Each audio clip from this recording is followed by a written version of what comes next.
أشهد أن لا إله إلا الله وحده لا شريك له وأشهد أن محمدا عبده ورسوله أما بعد فأعوذ بالله من الشيطان الرجيم بسم الله الرحمن الرحيم الحمد لله رب العالمين الرحمن الرحيم مالك يوم الدين إياك نعبد وإياك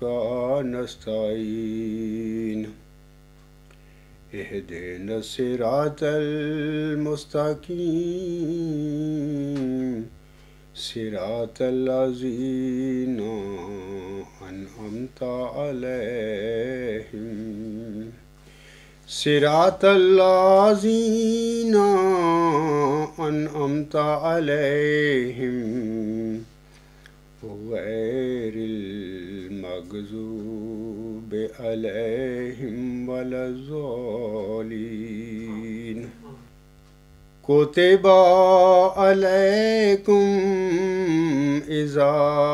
حضر أحدكم الموت إن ترك خيرا الوصية للوالدين والأقربين بالمعروف حقا على المتقين۔ یہ سورت البقرہ کی آیت نمبر 181 ہے۔ اس میں اللہ تعالیٰ فرماتا ہے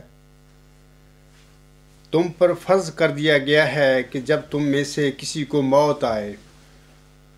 اگر وہ کوئی مال چھوڑ رہا ہو تو وہ اپنے والدین کے حق میں اور رشتہ داروں کے حق میں دستور کے مطابق وصیت کرے۔ متقیوں پر یہ لازم ہے۔ سامعین کرام، بعض لوگوں نے یہ خیال کرتے ہوئے کہ چونکہ اللہ تعالیٰ نے احکام وراثت کا مفصل ذکر سورت النساء میں فرما دیا ہے، لہٰذا یہ آیت کریمہ نعوذ باللہ من ذالک اب منسوخ ہو گئی ہے۔ خواتین و حضرات کو واضح رہے کہ اس آیت کریمہ یعنی سورت البقرہ آیت نمبر 181 میں جس وصیت کا حکم فرمایا گیا ہے یہ عمومی وصیت ہے۔ یہ بھی واضح رہے کہ بالعموم انسان کے بچے، بہن بھائی اور اگر ماں باپ زندہ ہوں تو وہ بھی اس کے وارث ہوتے ہیں، لیکن اللہ تعالیٰ کے مرسل چونکہ روحانی وجود ہوتے ہیں لہٰذا ان کی روحانیت کی وارث ان کی اولاد کی بجائے ان کی امتیں یا جماعتیں ہوتی ہیں۔ سورت البقرہ کی آیت نمبر 181 کی روشنی میں مرسلوں پر بھی فرض ہے کہ جب ان کی اجل کا وقت آ جائے تو وہ الہی حکم کی تعمیل فرماتے ہوئے اپنی امت یا جماعت کے آگے تحریراً یا زبانی اپنی وصیت کا اظہار فرما دیں۔ سورت البقرہ کی مذکورہ بالا آیت کریمہ میں الہی حکم کی تعمیل فرماتے ہوئے حضرت امام مہدی و مسیح موعود الاسلام اپنے رسالہ الوصیت کے آغاز میں فرماتے ہیں، آپ علیہ السلام فرماتے ہیں چونکہ خدائے عز و جل نے متواتر وحی سے مجھے خبر دی ہے کہ میرا زمانہ وفات نزدیک ہے، اور اس بارے میں اس کی وحی اس قدر تواتر سے ہوئی کہ میری ہستی کو بنیاد سے ہلا دیا اور اس زندگی کو میرے پر سرد کر دیا۔ اس لیے میں نے مناسب سمجھا کہ اپنے دوستوں اور ان تمام لوگوں کے لیے جو میرے کلام سے فائدہ اٹھانا چاہیں چند نصائح لکھوں۔ اسی غرض کو پورا کرنے کے لیے آپ علیہ السلام نے الوصیت کے عنوان سے مورخہ 20 دسمبر 1905 کو ایک مختصر سا رسالہ تصنیف فرمایا تھا۔ اس رسالہ میں آپ علیہ السلام نے اپنی جماعت کو بطور خاص 4 نصائح فرمائیں، جو کہ اس طرح ہیں۔ اولاً چند عقائد حق کا، مثلاً وفات مسیح عیسیٰ ابن مریم علیہ السلام اور حقیقی اور مستقل نبوتوں کے خاتمہ کے ساتھ ذلی اور امتی نبوت کے سلسلہ جاریہ کا ذکر فرمانے کے بعد آپ علیہ السلام نے اپنے پیروکاروں کو نصیحت فرمائی کہ وہ اپنی موت کو ہر لمحہ یاد رکھتے ہوئے اپنی اخروی کامیابی کا بھی فکر کریں اور اس کے لیے تگ و دو بھی کریں۔ ثانیاً اس میں آپ علیہ السلام نے قدرت ثانیہ کا ذکر بھی فرمایا۔ ثالثاً اس میں آپ علیہ السلام نے اپنی جماعت کو بہشتی مقبرہ کی ایک خوشخبری بھی دی۔ رابعاً اس میں آپ علیہ السلام نے جماعتی امور کو سر انجام دینے کے لیے ایک مقتدر صدر انجمن احمدیہ کے قیام کا بھی اعلان فرمایا۔ اب میں عقائد حق کا اور بہشتی مقبرہ کا ذکر چھوڑتے ہوئے قدرت ثانیہ اور جماعتی امور کو سر انجام دینے کے لیے بنائے گئے ایک عبوری ڈھانچے یعنی صدر انجمن احمدیہ کے متعلق چند باتوں کی وضاحت کروں گا۔ وما توفیقی الا باللہ العلی العظیم۔ اولاً میں سامعین کرام قدرت ثانیہ کا ذکر کرتا ہوں۔ حضور اسلام رسالہ الوصیت کے آغاز میں اپنی وفات کے متعلق اردو اور عربی کے الہامات کا ذکر فرما کر اس قدیم الہی سنت کا ذکر کرتے ہیں جس کے مطابق اللہ تعالیٰ اول طور پر اپنے انبیاء اور رسولوں کو مبعوث فرما کر انہیں عقائد اور اصلاح خلق کے حوالہ سے ان کی زندگی میں جتنی کامیابی چاہتا ہے وہ بخش دیتا ہے، اور جس صدق اور حق کو وہ دنیا میں پھیلانا چاہتے ہیں اس کی تخم ریزی ان کے ہاتھ سے کروا کر بعض اوقات انہیں ایسے وقت میں وفات دے دیتا ہے جس سے بظاہر ان کی ناکامی کا تاثر ملتا ہو، لیکن بعد ازاں اللہ تعالیٰ اپنی قدرت ثانیہ کے ساتھ ان کی ظاہری ناکامیوں کو کامیابیوں میں بدل دیتا ہے۔ مثال کے طور پر حضرت موسیٰ علیہ السلام اور آن حضرت صلی اللہ علیہ وآلہ وسلم اگر اللہ تعالیٰ کی قدرت کے اول مظہر تھے تو یوشع علیہ السلام اور صدیق اکبر رضی اللہ تعالیٰ عنہ اس کی قدرت ثانیہ کے مظاہر تھے۔ جس طرح موسوی سلسلہ کے مقاصد بعد ازاں قدرت ثانیہ کے ہاتھ سے پایا تکمیل کو پہنچے، اسی طرح محمدی سلسلہ کے مقاصد عالیہ کی تکمیل بھی قدرت ثانیہ سے ہوئی۔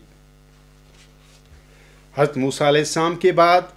قدرت ثانیہ کے اکثر مظاہر یعنی آپ کے خلفاء روح القدس پا کر کھڑے ہوئے تھے،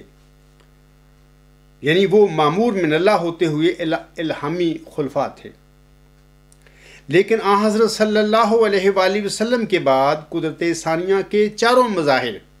یعنی پہلے چاروں خلفائے راشدین یا تو بذریعہ انتخاب کھڑے ہوئے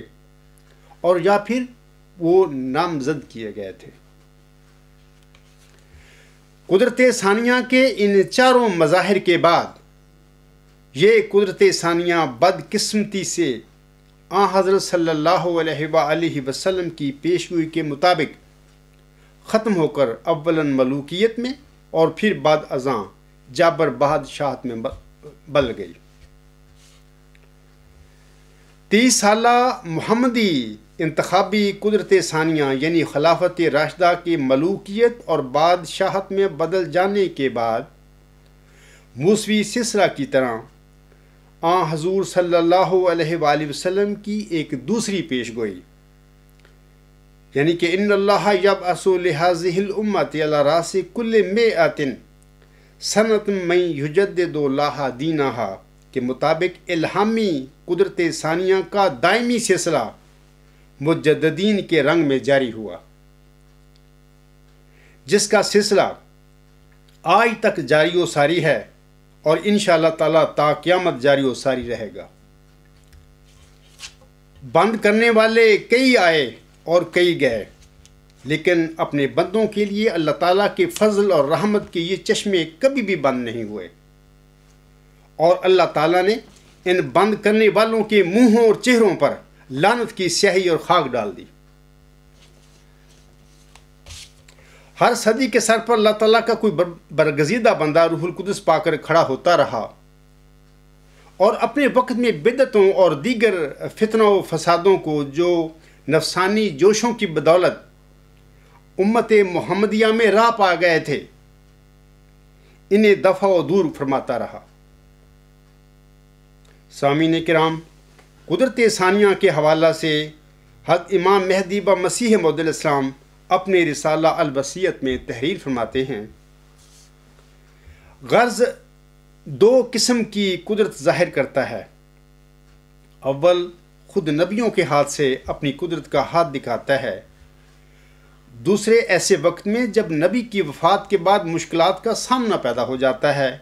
اور دشمن زور میں آ جاتے ہیں اور خیال کرتے ہیں کہ اب کام بگڑ گیا، اور یقین کر لیتے ہیں کہ اب یہ جماعت نابود ہو جائے گی، اور خود جماعت کے لوگ بھی تردد میں پڑ جاتے ہیں اور ان کی کمریں ٹوٹ جاتی ہیں اور کئی بدقسمت مرتد ہونے کی راہیں اختیار کر لیتے ہیں۔ تب خدا تعالیٰ دوسری مرتبہ اپنی زبردست قدرت ظاہر کرتا ہے اور گرتی ہوئی جماعت کو سنبھال لیتا ہے۔ پس وہ جو اخیر تک صبر کرتا ہے خدا تعالیٰ کے معجزہ کو دیکھتا ہے، جیسا کہ حضرت ابوبکر صدیق رضی اللہ تعالیٰ عنہ کے وقت میں ہوا، جبکہ آن حضرت صلی اللہ علیہ وآلہ وسلم کی موت ایک بے وقت موت سمجھی گئی اور بہت سے بادیہ نشین نادان مرتد ہو گئے، اور صحابہ رضی اللہ تعالیٰ عنہ بھی مارے غم کے دیوانوں کی طرح ہو گئے۔ تب خدا تعالیٰ نے حضرت ابوبکر صدیق رضی اللہ تعالیٰ عنہ کو کھڑا کر کے دوبارہ اپنی قدرت کا نمونہ دکھایا اور اسلام کو نابود ہوتے ہوئے تھام لیا، اور اس وعدہ کو پورا کیا جو فرمایا تھا وَلَا يُمَكِّنَنَّ لَهُمْ دِينَهُمْ الَّذِي ارْتَضَىٰ لَهُمْ وَلَا يُبَدِّلَنَّهُمْ مِن بَعْدِ خَوْفِهِمْ أَمْنًا، یعنی خوف کے بعد ہم ان کے پیر جما دیں گے۔ آگے حضور صاحب فرماتے ہیں، سو اے عزیزو، جبکہ قدیم سے سنت اللہ یہی ہے کہ خدا تعالیٰ دو قدرتیں دکھلاتا ہے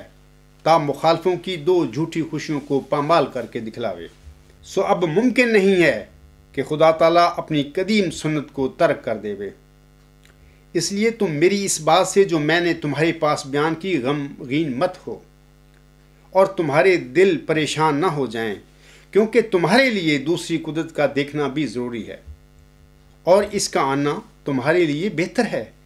کیونکہ وہ دائمی ہے جس کا سلسلہ قیامت تک منقطع نہیں ہوگا، اور وہ دوسری قدرت نہیں آ سکتی جب تک میں نہ جاؤں، لیکن میں جب جاؤں گا تو پھر خدا اس دوسری قدرت کو تمہارے لیے بھیج دے گا جو ہمیشہ تمہارے ساتھ رہے گی۔ آگے حضور صلی اللہ علیہ وسلم فرماتے ہیں،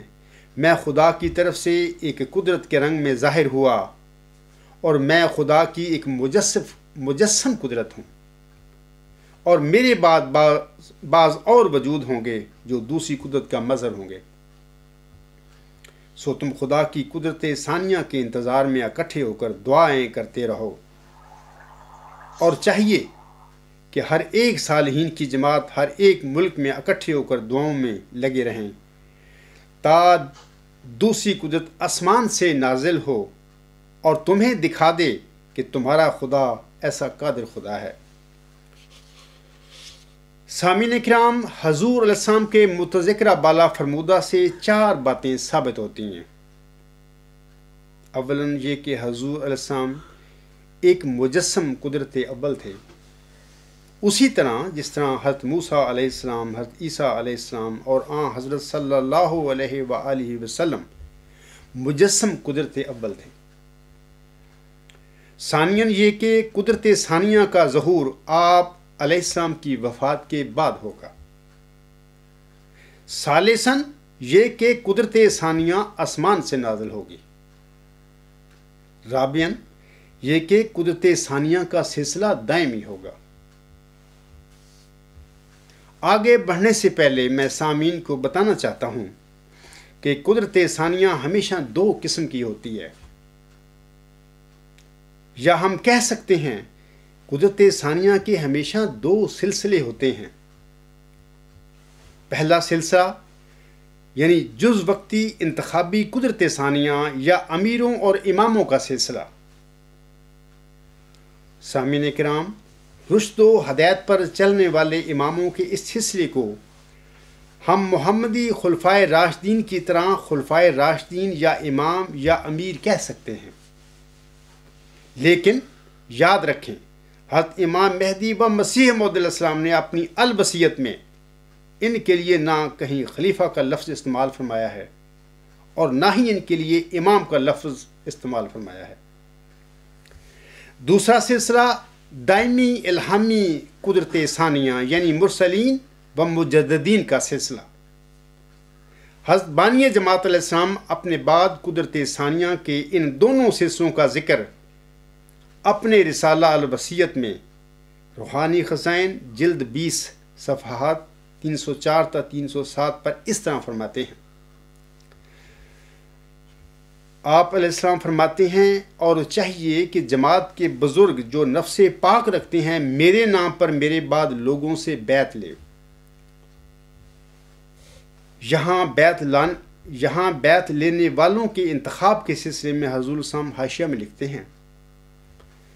ایسے لوگوں کا انتخاب مومنوں کے اتفاق رائے پر ہوگا۔ پس جس شخص کی نسبت 40 مومن اتفاق کریں گے کہ وہ اس بات کے لائق ہے کہ میرے نام پر لوگوں سے بیعت لے، وہ بیعت لینے کا مجاز ہوگا، اور چاہیے کہ وہ اپنے تئیں دوسروں کے لیے نمونہ بناوے۔ حضور علیہ السلام اپنے بیان میں آگے فرماتے ہیں، خدا تعالیٰ چاہتا ہے کہ ان تمام روحوں کو جو زمین کی متفرق آبادیوں میں آباد ہیں، کیا یورپ اور کیا ایشیا، ان سب کو جو نیک فطرت رکھتے ہیں توحید کی طرف کھینچے اور اپنے بندوں کو دین واحد پر جمع کرے۔ یہی خدا تعالیٰ کا مقصد ہے جس کے لیے میں دنیا میں بھیجا گیا، سو تم اس مقصد کی پیروی کرو مگر نرمی اور اخلاق اور دعاؤں پر زور دینے سے۔ آخر پر حضور صلی اللہ علیہ وسلم فرماتے ہیں، اور جب تک کوئی خدا سے روح القدس پا کر کھڑا نہ ہو، سب میرے بعد مل کر کام کرو۔ روح القدس پا کر کھڑے ہونے والے کے سلسلے میں حضور علیہ السلام حاشیہ میں ہی آگے مزید فرماتے ہیں۔ آپ علیہ السلام فرماتے ہیں، خدا تعالیٰ نے مجھے خبر دی ہے کہ میں تیری جماعت کے لیے تیری ہی ذریت سے ایک شخص کو قائم کروں گا اور اس کو اپنے قرب اور وحی سے مخصوص کروں گا، اور اس کے ذریعہ سے حق ترقی کرے گا اور بہت سے لوگ سچائی کو قبول کریں گے۔ سو ان دنوں کے منتظر رہو، اور تمہیں یاد رہے کہ ہر ایک کی شناخت اس کے وقت میں ہوتی ہے، اور قبل از وقت ممکن ہے کہ وہ معمولی انسان دکھائی دے یا بعض دھوکہ دینے والے خیالات کی وجہ سے قابل اعتراض ٹھہرے، جیسا کہ قبل از وقت ایک کامل انسان بننے والا بھی پیٹ میں صرف ایک نطفہ یا علقہ ہوتا ہے۔ روح القدس پا کر کھڑا ہونے والے کے حوالہ سے ہی حضور علیہ السلام رسالہ الوصیت میں روحانی خزائن جلد 20 صفحہ 315 پر مزید فرماتے ہیں۔ کیا فرماتے ہیں؟ آپ علیہ السلام فرماتے ہیں، پھر مجھے مخاطب کر کے فرمایا، کالا ربو کا انہو نازل من السماء ما یرزی کا رحمتم منا وکان امر مقضیہ، یعنی تیرا رب کہتا ہے کہ ایک امر آسمان سے اترے گا جس سے تو خوش ہو جائے گا۔ یہ ہماری طرف سے رحمت ہے اور یہ فیصلہ شدہ بات ہے جو ابتدا سے مقدر تھی، اور ضرور ہے کہ آسمان اس امر کے نازل کرنے سے رکا رہے جب تک یہ پیش ہوئی قوموں میں شائع ہو جائے۔ کون ہے جو ہماری باتوں پر ایمان لاوے بجز اس کے کہ خوش قسمت ہو۔ سامعین کرام، حضور علیہ السلام کے متذکرہ بالا دونوں اقتباسات اور حاشیہ میں قدرت ثانیہ کے دونوں حصوں کی ہمیں خبر ملتی ہے۔ میں سامعین کو یہ بتانا چاہتا ہوں کہ جز وقتی انتخابی قدرت ثانیہ یا انتخابی اماموں اور امیروں کا سلسلہ کبھی دائمی نہیں ہو سکتا۔ قدرت ثانیہ کا دائمی سلسلہ صرف اور صرف الہامی خلفاء یعنی مرسلوں اور مجددوں کا سلسلہ ہوا کرتا ہے،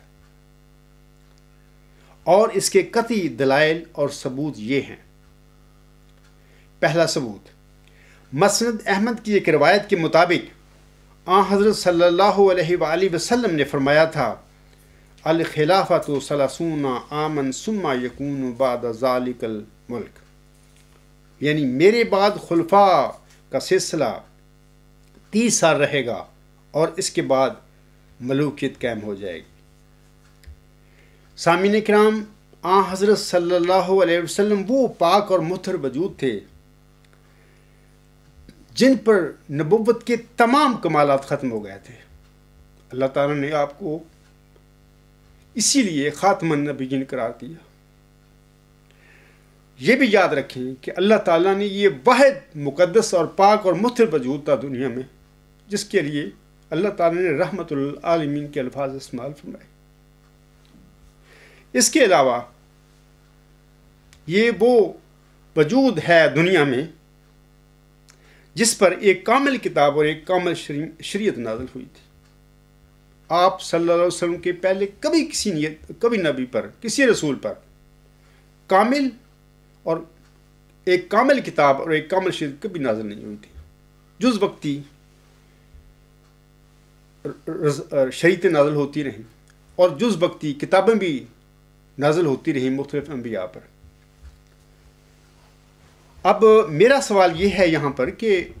اگر وہ وجود جس پر نبوت کے تمام کمالات ختم ہو گئے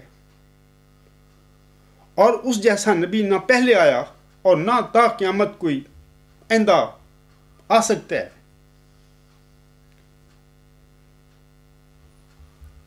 تو اگر اس مطہر اور پاک وجود کے بعد اس کی خلافت کا، انتخابی خلافت کا سلسلہ 30 سال رہ کر بالآخر ملوکیت میں بدل گیا، ملوکیت کے بعد پھر جابر اور ایک ظالم بادشاہ میں بدل گیا،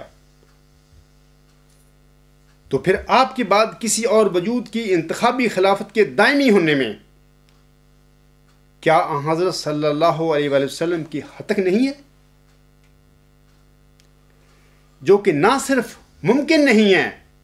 بلکہ اللہ تعالیٰ کے لیے کبھی بھی گوارا نہیں ہو سکتی۔ یہ بات اپنے دل و دماغ میں بٹھائیں۔ دوسرا ثبوت، کنز الاعمال کتاب الفتن کی ایک حدیث کے مطابق حضرت عبد الرحمن بن سہل رضی اللہ تعالی عنہ بیان کرتے ہیں کہ رسول اللہ صلی اللہ علیہ وآلہ وسلم نے فرمایا، ہر نبوت کے بعد خلافت ہوتی ہے اور ہر خلافت کے بعد ملوکیت ہوتی ہے۔ یہ جماعت احمدیہ قادیان کے لٹریچر میں یہ حدیث عام طور پر پائی جاتی ہے، اس کو شائع کیا جاتا ہے۔ اب سوال یہ ہے کہ حضرت صلی اللہ علیہ وسلم نے فرمایا ہے کہ ہر نبوت کے بعد خلافت ہوتی ہے اور ہر خلافت کے بعد ملوکیت ہوتی ہے۔ یہ روحانی دنیا کا ایک عمومی اصول ہمارے پیارے آقا محمد عربی صلی اللہ علیہ وسلم نے فرمایا ہے، جس میں تخلف ممکن نہیں ہے۔ جب آپ جیسے مطہر اور پاک وجود کے بعد آپ کی انتخابی خلافت بھی 30 سال چل کر بالآخر ملوکیت میں بدل گئی، تو پھر آپ کے بعد کون سا وجود ہو سکتا ہے آپ جیسا کہ جس کی رحلت کے بعد اس کی انتخابی خلافت ہمیشہ تا قیامت دائمی جاری رہے؟ یہ ممکن نہیں ہے سامعین کرام، ہو نہیں سکتی یہ بات۔ تیسرا ثبوت سنیے، ابن عساکر کے حوالہ سے کہا گیا ہے کہ ما کانت نبوت قطع الا تب اتہا خلافت وما من خلافت الا تب آہا ملک، یعنی کوئی نبوت ایسی نہیں گزری، حسن فرماتے ہیں کوئی نبوت ایسی نہیں گزری جس کے بعد خلافت نہ آئی ہو، اور کوئی خلافت ایسی نہیں ہوئی جس کے بعد ملوکیت نہ آئی ہو۔ سامعین کرام، حضرت صلی اللہ علیہ وآلہ وسلم کا یہ فرمان جز وقتی نہیں ہے بلکہ ہمیشہ ہمیش کے لیے تا قیامت ہے، اور اس میں تخلف ممکن نہیں ہے۔ چوتھا ثبوت، حضرت بانی سلسلہ علیہ السلام کی رحلت کے بعد جماعت احمدیہ میں منتخب ہونے والے خلفاء یا امراء اگر قدرت ثانیہ کے مظاہر ہوتے تو پھر اہل بیت میں سے حضور علیہ السلام کے سسر جناب میر ناصر نواب صاحب حضرت خلیفۃ المسیح اول رضی اللہ تعالی عنہ کی خدمت میں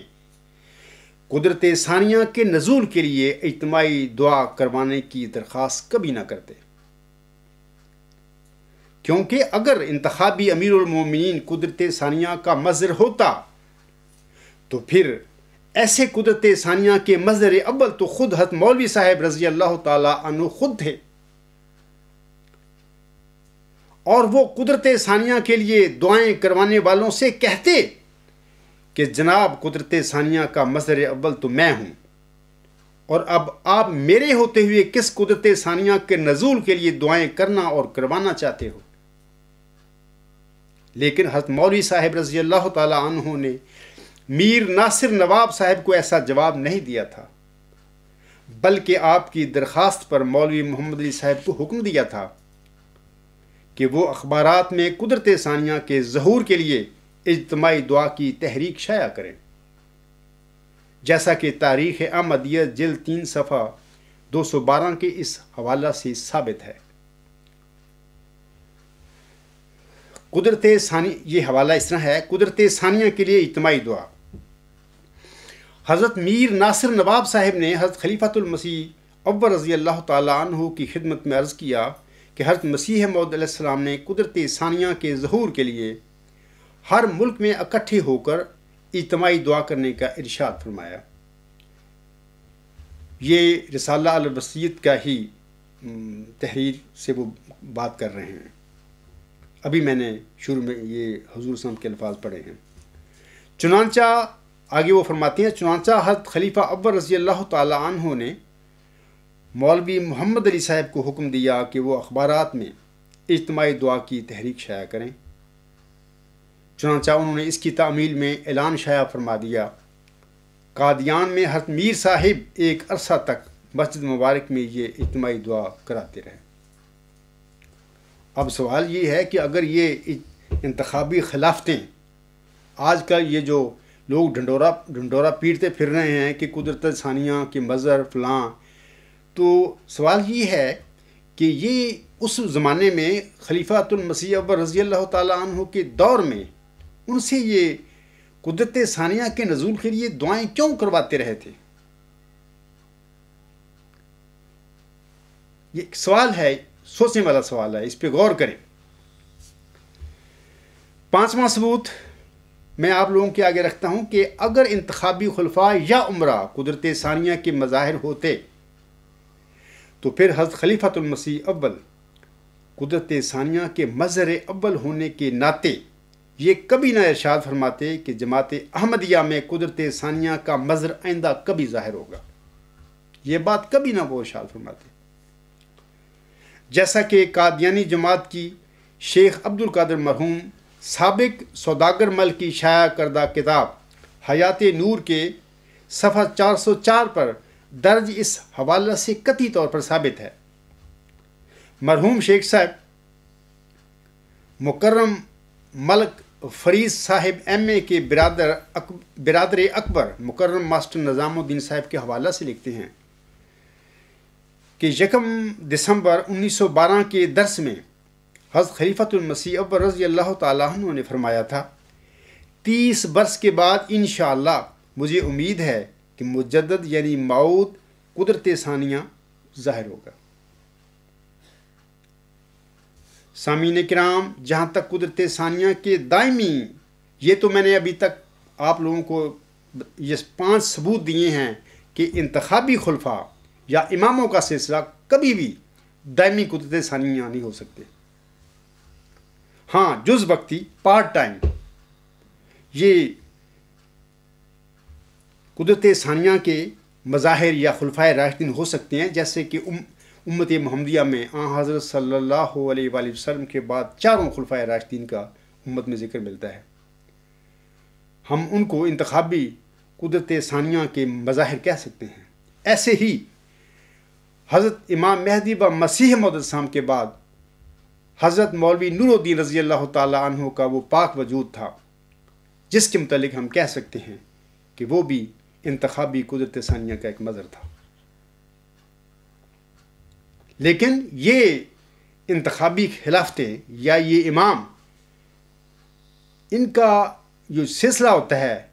خلفائے راشدین کا، یہ دائمی نہیں ہو سکتا۔ یہ بالآخر جلد یا بدیر ملوکیت میں بدل جاتا ہے، پھر اس کے بعد بادشاہتوں میں بدل جاتا ہے وغیرہ وغیرہ۔ یہ ملوک ہوتے ہیں، یہ اپنی ملوکیت کو ہمیشہ خلافت کا نام دیتے ہیں۔ یہ ان کا جھوٹ ہوتا ہے، کیونکہ ان کا کاروبار، ان کی بادشاہی نہیں چلتی خلافت کے بغیر۔ خلافت کے تقدس میں لوگوں کو اپنا مطیع اور اپنا غلام بناتے ہیں۔ ایسے ہی بادشاہ بھی اپنی وقت میں، جیسے کہ عباسی تھے، وہ اپنے آپ کو کبھی بادشاہ نہیں کہتے تھے، وہ خلفائے بنی عباس کہلاتے تھے۔ ایسے ہی خلفائے بنی امیہ، ایسے ہی عثمانی خلفاء کا ذکر ملتا ہے۔ یہ سارے لوگوں کو دھوکہ دیتے تھے، اور دینے کے لیے اور ان کو مرعوب کرنے کے لیے خلافت کا نام استعمال کرتے رہے ہیں اپنی بادشاہیوں کے لیے۔ اب میں سامعین کرام ایک اور بات آپ لوگوں کو بتانا چاہتا ہوں، وہ یہ کہ جہاں تک قدرت ثانیہ کے دائمی سلسلے الہامی خلفاء یعنی مرسلوں اور مجددوں کا تعلق ہے، تو اس حوالہ سے اللہ تعالیٰ نے بانی جماعت حضرت مرزا غلام علیہ السلام کو 20 فروری 1886 کی الہامی پیش گوئی میں ایک ذکی غلام کی بشارت بخشی تھی۔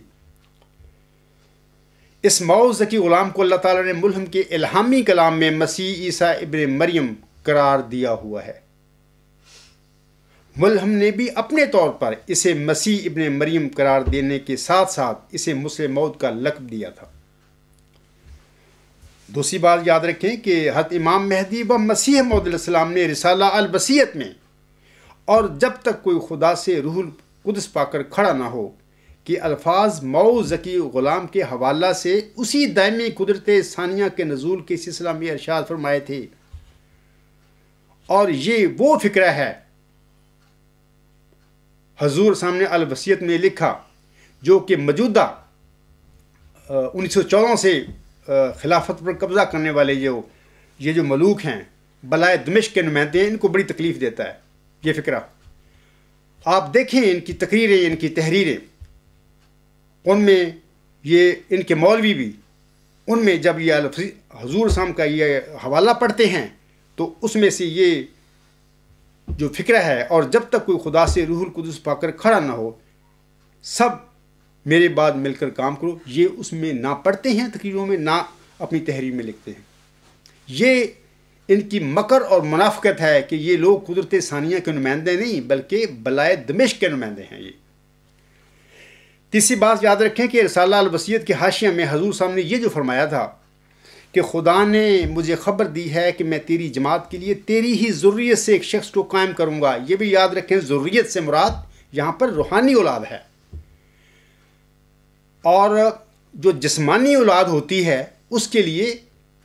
یا جسمانی ذریت جو ہوتی ہے اس کے لیے اولاد کا لفظ حضور صاحب نے اپنی کتابوں میں بطور خاص تریاق القلوب میں استعمال فرمایا ہوا ہے، اور ذریت کا لفظ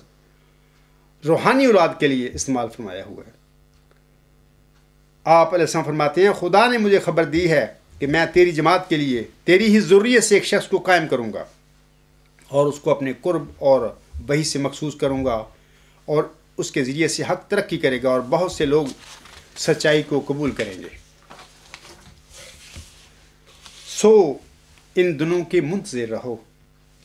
یہ الفاظ بھی سامعین کرام حضور سامنے دائمی قدرت ثانیہ کے پہلے مظہر یعنی اپنے موعود ذکی غلام مسیح الزمان کے متعلق ہی ارشاد فرمائے تھے۔ نمبر 4، حضور علیہ السلام نے حاشیہ میں یہ جو فرمایا تھا اور تمہیں یاد رہے کہ ہر ایک کی شناخت اس کے وقت میں ہوتی ہے اور قبل از وقت ممکن ہے کہ وہ معمولی انسان دکھائی دے یا بعض دھوکہ دینے والے خیالات کی وجہ سے قابل اعتراض ٹھہرے، جیسا کہ قبل از وقت ایک کامل انسان بننے والا بھی پیٹ میں صرف ایک نطفہ یال کا ہوتا ہے۔ حضور اسلام کے یہ الفاظ بھی یاد رکھیں کہ کسی انتخابی خلیفے کے لیے، امام کے لیے نہیں انہوں نے فرمائے، کیونکہ انتخابی خلیفے اور امام تو وہ ہوتے ہیں جن کو چن کے لوگ بڑا خوبصورت اور بڑا ہر لحاظ سے جو ٹھیک ٹھاک ہوتا ہے اس کو منتخب کرتے ہیں۔ سادے معمولی انسان کو کون منتخب کرتا ہے؟ انتخابی خلیفہ یا انتخابی امام۔ حضور سامنے ان الفاظ میں بھی سامعین کرام اپنی جماعت کو نصیحت فرمائی تھی کہ ممکن ہے کہ اللہ تعالیٰ تمہاری آزمائش کے لیے میرے موعود ذکی غلام کو انتہائی معمولی انسان کے رنگ میں نازل فرمائے، لیکن تم اسے معمولی اور سادہ ہونے کی وجہ سے بھٹک کر کہیں اس کا انکار نہ کر بیٹھنا۔ حضور سامنے یہ الفاظ قدرت ثانیہ کے نزول کے سلسلے میں ہی سامعین کرام بیان فرمائے ہوئے ہے۔ خواتین و حضرات، قدرت ثانیہ کے دائمی سلسلے الہامی خلفاء یعنی مرسلوں اور مجددوں کے سلسلے میں حضرت صلی اللہ علیہ وآلہ وسلم نے فرمایا ہوا ہے کہ ان اللہ یبعث لہذہ الامت علی راس کل مئۃ سنۃ من یجدد لہا دینہا۔ یہ ابو داؤد کتاب الملاحم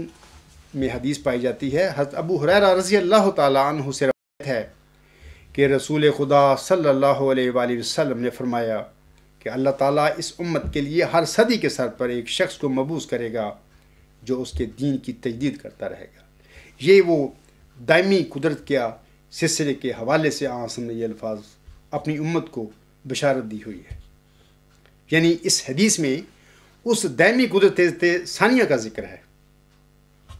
جو انشاءاللہ تعالیٰ تا قیامت جاری رہے گی۔ ثانیاً قرآن کریم بھی اس کی تصدیق فرماتا ہے کہ الہامی خلفاء یعنی اللہ تعالیٰ کے مرسلین کا سلسلہ تا قیامت جاری و ساری ہے۔ ثالثاً کم از کم جماعت احمدیہ قادیان بھی اس حقیقت کو تسلیم کرتی ہے، عملاً نہیں وہ مانتی اس بات کو، تھیوریٹیکل یہ تسلیم کرتی ہے کہ الہامی خلفاء یعنی نبیوں کا سلسلہ تا قیامت جاری و ساری ہے۔ عملاً ان کا یہ حال ہے کہ نبی تو رہے دور، بات کی بات وہ مجدد بھی وہ کہتے ہیں کہ اب نہیں آ سکتے، اگر خدا بھیجے گا تو ہم میں سے بنائے گا۔ تو انا للہ و انا الیہ راجعون یہ لوگ کہتے ہیں کہ یہ قدرت ثانیہ کے مظہر ہیں یا یہ خلافت جو ہے قدرت ثانیہ ہے۔ اللہ تعالیٰ ان کو سمجھ عقل دے اور یہ اللہ تعالیٰ کے غضب سے بچ جائیں۔ خواتین و حضرات، حضرت امام مہدی و مسیح موعود علیہ السلام نے اپنی رحلت کے بعد جماعتی امور کو چلانے کے لیے جس عبوری ڈھانچے کا رسالہ الوصیت میں ذکر فرمایا تھا، اب میں اس کے حوالہ سے صدر انجمن احمدیہ کے متعلق کچھ عرض کروں گا۔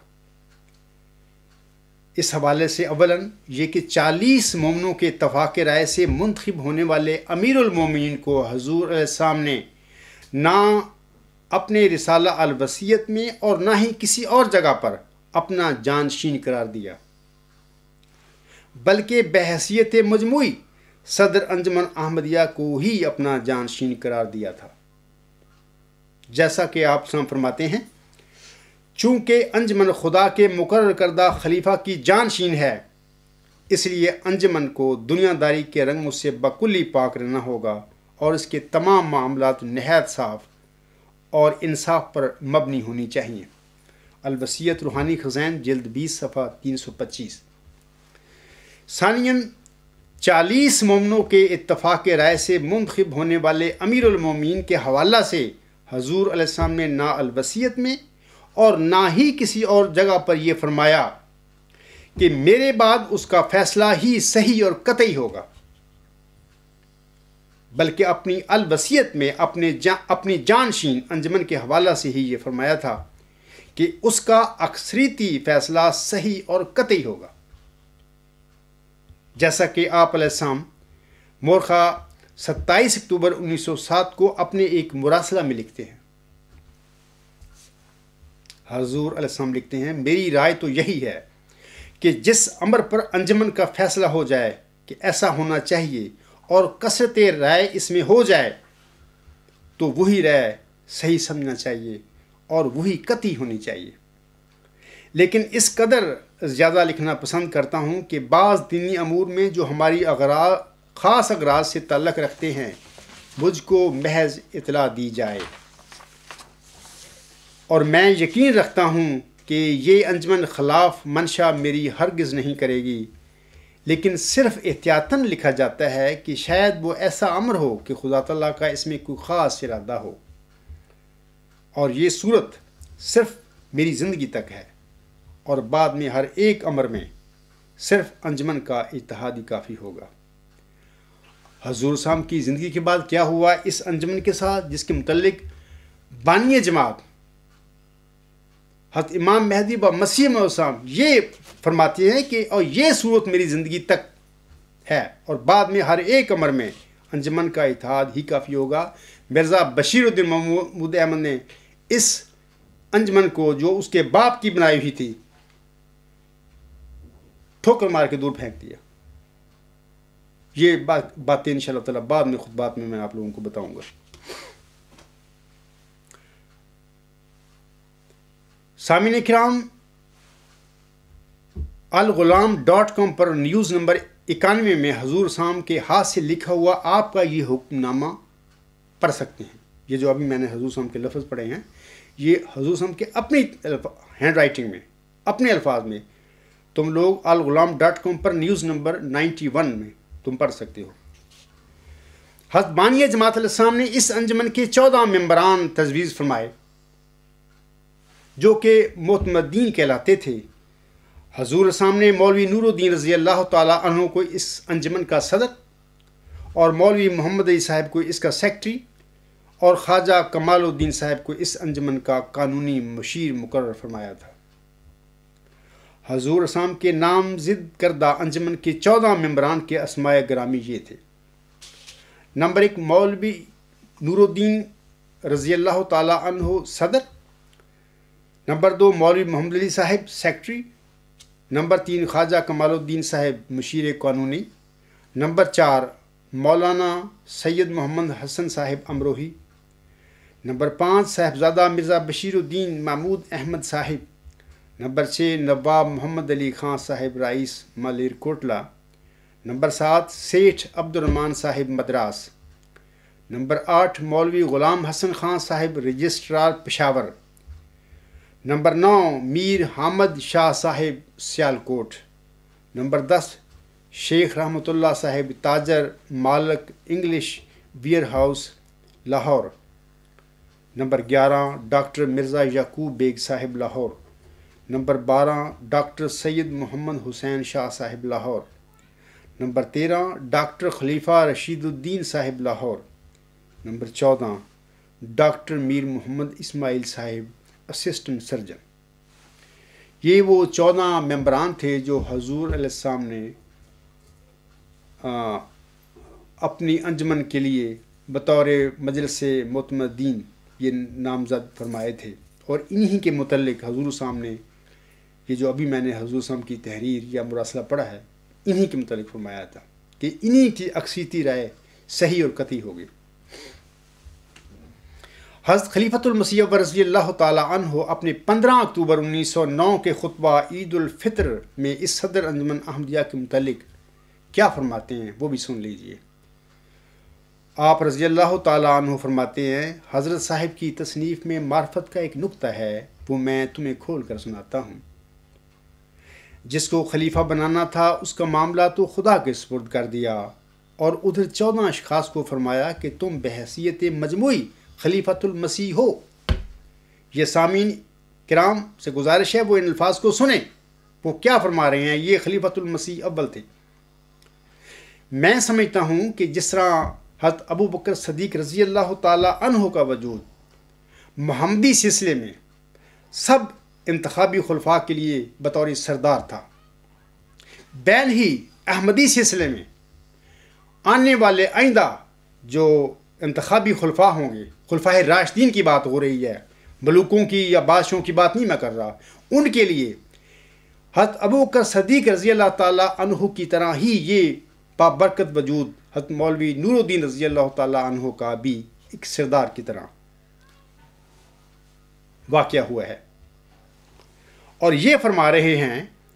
کہ جس کو خلیفہ بنانا تھا اس کا معاملہ تو خدا کے سپرد کر دیا، اور ادھر 14 اشخاص کو فرمایا کہ تم بحیثیت مجموعی خلیفۃ المسیح ہو۔ یہ 14 جو ممبران تھے ان کو خلیفہ اول صاحب خلیفہ فرما رہے ہیں۔ آگے وہ لکھتے ہیں تمہارا فیصلہ قطعی فیصلہ ہے اور گورنمنٹ کے نزدیک بھی وہی قطعی ہے۔ پھر ان 14 کے 14 کو باندھ کر ایک شخص کے ہاتھ پر بیعت کرا دی کہ اسے اپنا خلیفہ مانو، اور اس طرح تم نے اکٹھا کر دیا۔ پھر نہ صرف 14 کا بلکہ قوم کا میری خلافت پر اجماع ہو گیا۔ اب جو اجماع کا خلاف کرنے والا ہے وہ خدا کا مخالف ہے، چنانچہ فرمایا وَيَتَّبِعْ غَيْرَ سَبِيلِ الْمُؤْمِنِينَ نُوَلِّهُ مَا تَوَلَّىٰ وَنُصْلِهِ جَهَنَّمَ وَسَاءَتْ مَصِيرًا۔ النساء آیت نمبر 116۔ میں نے الوصیت کو خوب پڑھا ہے، باقی 14 آدمیوں کو خلیفۃ المسیح قرار دیا ہے، اور ان کی اکثریت اور ان کی کثرت رائے کے فیصلہ کو قطعی فرمایا۔ اب دیکھو کہ انہی متقیوں نے جن کو حضرت صاحب نے اپنی خلافت کے لیے منتخب فرمایا، اپنی تقوی کی رائے سے، اپنی اجماعی رائے سے ایک شخص کو اپنا خلیفہ و امیر مقرر کیا، اور پھر نہ صرف خود بلکہ ہزار لوگوں کو اس کشتی پر چڑھایا جس پر خود سوار ہوئے، تو کیا خدا تعالیٰ ساری قوم کا بیڑا غرق کر دے گا؟ ہرگز نہیں۔ پس تم کان کھول کر سنو، اگر اب اس معاہدہ کے خلاف کرو گے تو فَأَعْقَابَهُمْ نِفَاقًا فِي قُلُوبِهِمْ کہ مصداق بنو گے۔ میں نے تمہیں یہ کیوں سنایا؟ اس لیے کہ تم میں بعض نافہم ہیں جو بار بار کمزوریاں دکھاتے ہیں۔ میں نہیں سمجھتا کہ وہ مجھ سے بڑھ کر جانتے ہیں۔ یہ خطبات نور صفحہ 419 پر خلیفۃ المسیح اول رضی اللہ تعالیٰ عنہ کے یہ الفاظ ہیں۔ اے میرے احمدی بہنوں اور بھائیوں، حضرت حکم و عدل امام مہدی و مسیح موعود سامنے اپنے بعد اپنی جماعت کا نظم و نسق چلانے کے لیے اپنی الوصیت میں سوائے صدر انجمن احمدیہ کے کوئی اور خلافتی نظام تجویز نہیں فرمایا تھا۔ آپ رسالہ الوصیت کے شروع سے آخر تک کل 34 صفحات پڑھ کر خود دیکھ لیں۔ آپ کو نہ رسالہ الوصیت میں اور نہ ہی حضور اسلام کی کسی اور تحریر و تقریر میں آپ کی طرف سے تجویز کردہ یا منظور کیا ہوا کوئی خلافتی نظام نہیں ملے گا۔ آپ کی وصیت اور آپ کے حکم کے مطابق آپ کے روح القدس پا کر کھڑا ہونے والے یا موزکی غلام کی بعثت تک جماعت احمدیہ کے ہر قسم کے فیصلے انجمن کے ممبران یعنی مجلس معتمدین کی اکثریتی رائے کے مطابق ہونا ضروری تھے، اور یہ وہ حقیقت ہے جس کا بذات خود جناب مرزا بشیر الدین محمود احمد صاحب نے اپنے 31 اکتوبر 5 نومبر 1925 کے اخبار الفضل میں اقرار کیا ہوا ہے۔ آپ فرماتے ہیں مجلس معتمدین کے بنیادی اصول میں جو دراصل ہے ہی اسلام کا بنیادی مسئلہ خلیفہ وقت کا وجود شامل نہ تھا، ایک ریزولیشن خلافت ثانیہ میں پاس کیا گیا جس کا مطلب یہ ہے کہ جو خلیفہ کہے گا مجلس مانے گی، مگر یہ اصولی بات نہیں۔ اس کا مطلب یہ ہے کہ ایک ممبران کی جماعت کہتی ہے کہ میں ایسا کروں گی، لیکن جو جماعت یہ کہتی ہے وہ یہ بھی تو کہہ سکتی ہے کہ میں ایسا نہ کروں گی، کیونکہ جو انجمن یہ پاس کر سکتی ہے کہ ہم خلیفہ کی ہر بات مانیں گے، وہی اگر 10 سال کے بعد کہے کہ نہیں مانیں گے تو انجمن کے قانون کے لحاظ سے وہ ایسا کر سکتی ہے۔ اگر اتنی قربانی کے بعد سلسلہ کی حالت غیر محفوظ ہو، یعنی چند لوگوں کے رحم و کرم پر ہو جو اگر چاہیں کہ خلافت کا انتظام قائم رہے تو قائم رہے اور اگر نہ چاہیں تو نہ رہے، تو یہ کبھی گوارا نہیں کیا جا سکتا۔ اور چونکہ مسئلہ خلافت کے جماعت کے بنیادی اصولوں میں شامل نہ ہونے سے جماعت ایسے خطرات میں رہ سکتی ہے، یہ ان کا یہ لفظ سنیں، جماعتی احمدیہ قادیان کے جو بہن بھائی ہیں میرے، وہ یہ لفظ سنیں، وہ کہتے ہیں اور چونکہ مسئلہ خلافت کے جماعت کے بنیادی اصولوں میں شامل نہ ہونے سے جماعت ایسے خطرات میں رہ سکتی ہے جو مبائن کو غیر مبائن میں بدل دے اور 10-11 آدمیوں کی جنبش قلم سے قادیان معاً لاہور بن جائے۔ اس لیے جماعت کے وہ کام جو تربیت اور تبلیغ سے تعلق رکھتے تھے وہ ایک ایسی انجمن کے حوالے نہیں کیے جا سکتے تھے جو خواہ مبائن کی انجمن ہی ہو اور خواہ بہترین مخلص ہی اس کے ممبر کیوں نہ ہوں۔ اس کے لیے ضرورت تھی کہ ایک ایسا نقطہ قرار دیا جائے جس پر جماعت قائم کر دی جائے تا اسے اس بارے میں ٹھوکر نہ لگ سکے۔ یہ تو ان کے الفاظ ہیں جو میں نے ابھی حوالہ بتایا آپ لوگوں کو کہ الفضل جو ہے 31 اکتوبر 5 نومبر 1925 کے اخبار میں یہ لفظ انہوں نے جو کہے تھے اس میں درج ہیں۔ اے احمدی بہنوں اور بھائیوں، آپ اس بات کو یاد رکھیں کہ جس قسم کا خلافتی نظام جناب مرزا بشیر الدین محمود احمد صاحب نے جماعت احمدیہ قادیان میں جاری کیا ہوا ہے، اس قسم کے غیر اسلامی اور جبری خلافتی نظام کا حضور اسلام کی الوصیت کے ساتھ دور دور کا بھی کوئی واسطہ نہیں ہے۔ یہ بات یاد رکھیں اور حقیقت ہے یہ۔ حضرت بانی جماعت علیہ السلام نے اپنی الوصیت میں اپنے بعد اپنی جماعت کا نظم و نسق چلانے کے لیے اس قسم کا کوئی خلافتی نظام جماعت احمدیہ کو نہیں دیا ہوا۔ ثانیاً 40 مومنوں کے اتفاق رائے سے منتخب ہونے والے امیر المومنین کو حضور علیہ السلام نے اپنا جانشین قرار نہیں دیا تھا، بلکہ جانشین صرف صدر انجمن احمدیہ کو قرار دیا تھا اور جماعت کے ہر معاملہ میں اس کی اکثریتی فیصلے کو ہی صحیح اور قطعی قرار دیا تھا۔ ثالثاً حضور صاحب کے نامزد کردہ صدر انجمن احمدیہ کے 14 ممبران جو کہ معتمدین کہلاتے تھے، حضرت خلیفۃ المسیح اول رضی اللہ تعالیٰ عنہ نے بھی انہی 14 ممبران کو خلیفۃ المسیح قرار دیا تھا۔ رابعاً حضور السلام نے اپنی الوصیت میں جس قدرت ثانیہ کا ذکر فرمایا ہوا ہے، آپ علیہ السلام نے اس کی 2 ایسی خصوصیات بیان فرمائی ہوئی ہیں جن کی بدولت کسی انتخابی وجود کو قدرت ثانیہ کا مصداق قرار نہیں دیا جا سکتا، اور یہ دونوں خصوصیات یہ ہیں کہ نمبر 1 قدرت ثانیہ آسمان سے نازل ہوگی، نمبر 2 قدرت ثانیہ کا سلسلہ دائمی ہوگا۔ یہ دونوں ایسی خصوصیات ہیں جو کسی انتخابی وجود میں ہمیشہ یہ نہیں پائی جا سکتی، کیونکہ انتخابی خلافتیں جز وقتی اور پارٹ ٹائم ہوتی ہیں۔ تھوڑے عرصے کے بعد خلافت راشدہ یعنی خلفائے راشدین کا جو طرز عمل ہوتا ہے اس پر چلنے کے بعد تھوڑی دیر کے بعد ہی یہ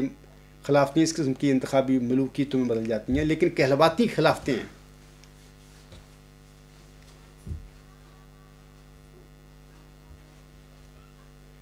یہ دونوں سامعین کرام خصوصیات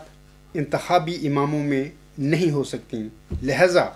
حضور صاحب نے جس قدرت ثانیہ کا اپنی الوصیت میں ذکر فرمایا ہے اس کے مصداق انتخابی وجود نہیں ہو سکتے۔ خامساً خلیفۃ المسیح اول رضی اللہ تعالی عنہ نے بھی باشمول اپنے کسی انتخابی امیر المومنین کو قدرت ثانیہ کا مظہر قرار دینے کی بجائے 1 دسمبر 1912 کے اپنے درس قرآن میں روح القدس پا کر کھڑے ہونے والے کو ہی مجدد اور قدرت ثانیہ کا مظہر قرار دیا تھا۔ سادساً خلافت اولیٰ کے دور میں اگر حضور علیہ السلام کی اولاد اور دیگر رشتہ داروں کی نظر میں کوئی انتخابی امیر المومنین قدرت ثانیہ کا مظہر ہوتا تو پھر حضرت خلیفۃ المسیح اول رضی اللہ تعالیٰ عنہ ایسے انتخابی اور متفقہ امیر المومنین کے ہوتے ہوئے وہ آپ کی خدمت میں قدرت ثانیہ کے نزول کے لیے دعائیں کرنے اور کروانے کے لیے کبھی بھی درخواست نہ کرتے۔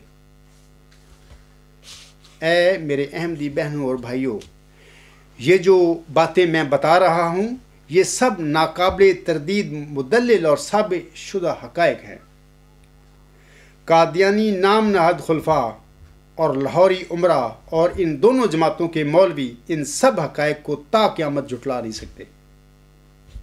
یہ عاجز آخری زمانے کے موسیٰ حضرت مرزا غلام علیہ السلام کے ہاتھ میں آپ کا وہ موعود عصا ہے جو آپ کی قبولیت دعا کے نتیجے میں آپ کو بطور نشان رحمت بخشا گیا تھا۔ یہ عاجز جو کچھ بھی کہہ رہا ہے اور جو کچھ بھی لکھ رہا ہے یہ سب کچھ حضرت مرزا صاحب السلام ہی کر رہے ہیں، لیکن ظاہری طور پر میں آپ سب لوگوں کے آگے کھڑا ہوں۔ میں تو آپ علیہ السلام کے مقدس اور مبارک ہاتھوں میں فقط لکڑی کا ایک بے جان عصا ہوں۔ اے میری احمدی بہنوں اور بھائیوں، تھوڑی سی اپنی آنکھیں کھولو اور اپنے بند اور مفلوج دماغوں کو بھی تھوڑا سا کھول کر غور کرو۔ آخری زمانہ کے موسیٰ حضرت مرزا غلام علیہ السلام کا یہ موعود عصا بھی آج وہی کام کر رہا ہے جو 3500 سال قبل حضرت موسیٰ علیہ السلام کے لکڑی کے عصا نے جادوگروں کو بھگا کر کیا تھا۔ یہ دعا ہی کا تھا معجزہ کے عصا ساحروں کے مقابل بنا تھا۔ آج بھی دیکھنا مرد حق کی دعا سحر کی ناگروں کو نکل جائے گی، اور انشاءاللہ تعالی اور الحمدللہ یہ سحر کی ناگروں کو اب تک حضرت امام مہدی و مسیح موعود السلام کا یہ جو موعود غلام ہے ذکی وہ نکل چکا ہے، اور یہ پوری جماعت احمدیہ قادیان، لاہور اور دنیا اس نظارہ کو دیکھ رہی ہے۔ اے میرے احمدی بہنوں اور بھائیوں، حضرت بانی جماعت علیہ السلام کی الوصیت کے برخلاف خلافت کے تقدس میں آپ کی جماعت کو ایک غیر اسلامی اور جبری نظام میں کس نے جکڑا؟ حضرت مرزا صاحب علیہ السلام کی صدر انجمن احمدیہ کو رد کر کے اور آپ کی جماعت کو دو لخت کر کے پہلے احمدی خلافت راشدہ کی صف لپیٹی اور پھر اسے ایک خاندانی گدی اور ملوکیت میں بدلنے کا کام کس نے کیا؟ حضور علیہ السلام کی الوصیت میں ترمیم و تنسیخ اور تبدیلیاں کس نے کی؟ دانستہ طور پر اللہ کی قسمیں کھا کھا کر احمدیوں کے اعتقادات کو کس نے خریدا، کس نے انہیں ورگلایا اور کس نے انہیں گمراہ کیا؟ جماعت احمدیہ کی تاریخ میں اپنی مذہبی سلطنت کو طول اور توسیع دینے کے لیے اللہ کے پاک اور مقدس نام کا بے دریغ استعمال کس نے کیا؟ خاکسار سامعین کو ان سوالوں اور اس قسم کے چند اور سوالوں کے مفصل جوابات انشاءاللہ تعالی آئندہ خطبات جمعہ میں دے گا۔ میں افراد جماعت کے لیے دعا گو ہوں کہ اللہ تعالیٰ آپ سب کو تقویٰ اور جرت بخشے، اور اسی طرح آپ کے بند دلوں اور دماغوں کو کھول کر آپ سب کو صراط مستقیم کی طرف ہدایت بھی بخشے۔ تب تک کے لیے خدا حافظ۔ جہل کی رات سے باہر نکل کے دیکھ مجھے، جہل کی رات سے باہر نکل کے دیکھ مجھے، میں مہر تابہ ہوں، آنکھوں کو مل کے دیکھ مجھے۔ جہالتوں کے تو آسیب کا ہے سحر زدہ، کبھی اثر سے تو اس کے نکل کے دیکھ مجھے۔ وما علینا الا البلاغ وآخر دعوانا ان الحمد للہ رب العالمین۔